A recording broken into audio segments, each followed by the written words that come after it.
If you've been playing zombies on Modern Warfare 3, then you've likely started to explore the level 3 red zone. And let's be honest, the red zone is no joke. And so today I've got 10 tips for the red zone to help you stay alive and take care of business. Tip number 1 is vehicles in the red zone. If I can help it, I don't take vehicles in the red zone because most of those vehicles in the game can actually get 1 or 2 shot by those zombies. Plus, the zombies can actually damage you and take your plates while you're inside the vehicle. Instead, what I do is I either take a rift or a zipline into the red zone because not only does it help me get in there fast, but it sets me up with high ground and good positioning, and I can go from there. Using a zipline to get into red like I do in this clip allows me to land on a roof, which actually gives me some time before zombies really start to push me. Plus, it also gives you an advantage so you can actually land on a contract you want right away. If I absolutely have to take a vehicle, I'll typically take an ATV so I can actually swerve around the zombies instead of hitting them and taking damage to the vehicle. Tip number 2 is learn the roofs and the zip lines. I'll move back and forth across the red zone several times a game without hardly ever touching the ground. Not only does this get me around the map safely, but also helps you get around the map really fast. Plus, you'll learn there's a couple roofs in the red zone that zombies can't get to, and these are great for give you time to plate and reload. And worst case, if zombies do push you, you just zip right across and it gives you time to do those things again.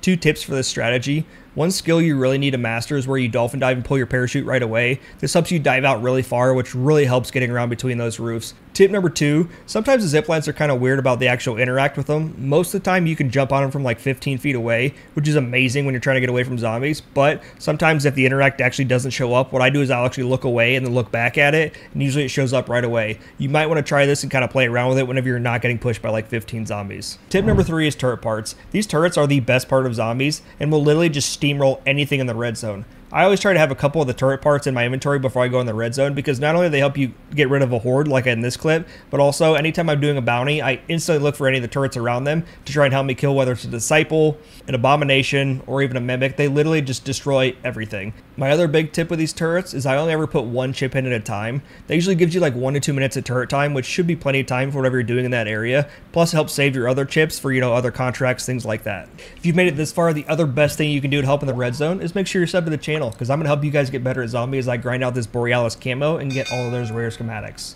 Tip number 4 is decoy grenades. If you're not running decoy grenades, you're missing the most OP thing in all of zombies. Any of the normal zombies in any of the zones will stop what they're doing, which is chasing you, and go for the decoy grenade. Even Hellhounds will chase them. The only thing that doesn't go for them is any of the elites. So your Mangler, your Mimic, your Disciple, and your Abominations don't care about the decoy grenades, so you do still have to worry about those. In this clip, I was getting chased by a horde in the red zone. I threw a decoy grenade, climbed up a ladder, and threw down a thermite, and literally took out about 10 zombies just like that. Decoy grenades are also the perfect match for tip number 3, which was the turrets, because a lot of times I'll throw a decoy grenade and go start a turret and watch that horde get absolutely deleted. Tip number 5 is pet hellhounds. If you don't know, there's dog houses all around the map, and if you take up the chunks of meat you get from zombies to those, you actually get your own pet hellhound, which will follow you around and help you kill zombies. In the red zone, there's 1 dog house, and it's always in the same place, and I'll mark it here on the map. The level 3 dogs are absolutely insane. They will literally one-shot almost every enemy except for the elites. Plus, the best part is they'll actually res you if you go down, and not only that, they'll actually res your teammates even if they're across the map. The pet hellhounds also regenerate their own health over time. I mentioned earlier that the turrets are great for getting a zombie horde off your back, and the ones that die will drop plates and ammo, but not only that, zombies that die to the turrets drop a ton of chunks of meat. So grab 3 or 4 of those. I typically grab 4 and go get a level 3 dog. The 4 pieces of meat versus 3 is just how long you get to keep the pet hellhound. And it only lasts for 1 game. At the end of the game, you don't get to keep it. It stays on the map. Tip number 6 is Sentry Guns. Sentry Guns are a huge help in the red zone, especially considering they only cost 2,000 from a buy station, either the red or the orange zones. What I'll do for a big bounty is I'll just set a Sentry Gun out, especially if it's not near one of the bigger turrets, and just kind of kite or lead that big boss around and just let the Sentry Gun do damage. Sentry Guns do seem to target the smaller zombies before they do the big ones, which is kind of a pain. Hopefully they patch this and improve it later on, but still, Sentry Guns are a huge help, especially for how cheap they are. In this clip down below, while I do a spore contract in the red zone, I put a Sentry Gun out in combination with decoy grenades, and as I run around and do the contract quickly, I just throw decoy grenades to keep the enemies off me, and the Sentry Gun gives me cover fire. Tip number 7 is always keep an extra self-revive in your inventory. Let's be honest, stuff happens, mistakes happen, you're going to go down eventually, and so having that extra self-revive is a nice safety net that still gives you some security while you're running around trying to regain and recover. Plus, if you didn't know, having an extra self in your inventory, if you use your first one, it'll actually automatically equip it, so even if you would get knocked right away, you're fine. You still have a second self-revive. It's a huge deal. If you do use that first one, you're on to your last one, go to a buy station, buy another one. They're not very expensive. Tip number 8 pairs perfectly with our last tip, and it's all about the tactical upgrade you pick before you go into a game of zombies. I run Aether Shroud. If you don't know, Aether Shroud actually allows you to go invisible from all zombies for about 5 seconds, which is the perfect amount of time to get away from whatever's attacking you shortly after self-reviving when your health is already really low.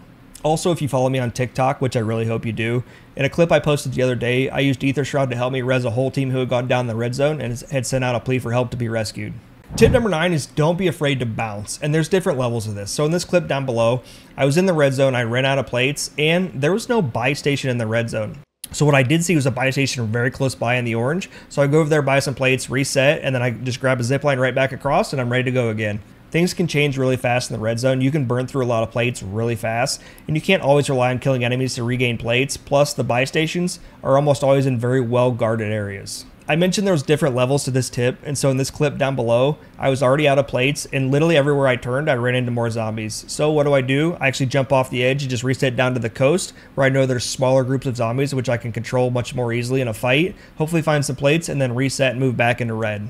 We are to our 10th and final tip, and if you've made it this far, thank you so much for watching. Make sure you leave a like and let me know down in the comments what other kind of tips for zombies are you looking for and how can I help you guys get better at zombies. But back to the tips. Tip number 10 is only pick smart contracts in the red zone. I'll only grab one of 3 contracts in the red zone: bounties, spore contacts, and cargoes, which leaves usually about 3 other contracts. You've got defend ground station, raid weapon stash, and then outlast. Those contracts usually involve big waves of zombies, and that's in addition to the normal zombies that spawn in the area. Plus in the red zone, zombies seem to spawn way faster, and so those contracts, it just seems like it's really easy to get overwhelmed. Plus, let's be honest, even a pack-a-punch 3-gun isn't necessarily OP in the red zone. So for the cargo contract, the contract always spawns in the ground floor of this building.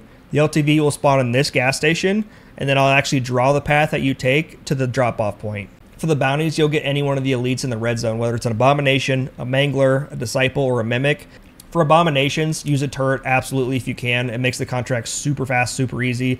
If you can't, make sure you get at least 1 if not 2 sentry guns and a pack-a-punch 3-gun. It's a little bit of a fight, but you can do it, especially with a full squad.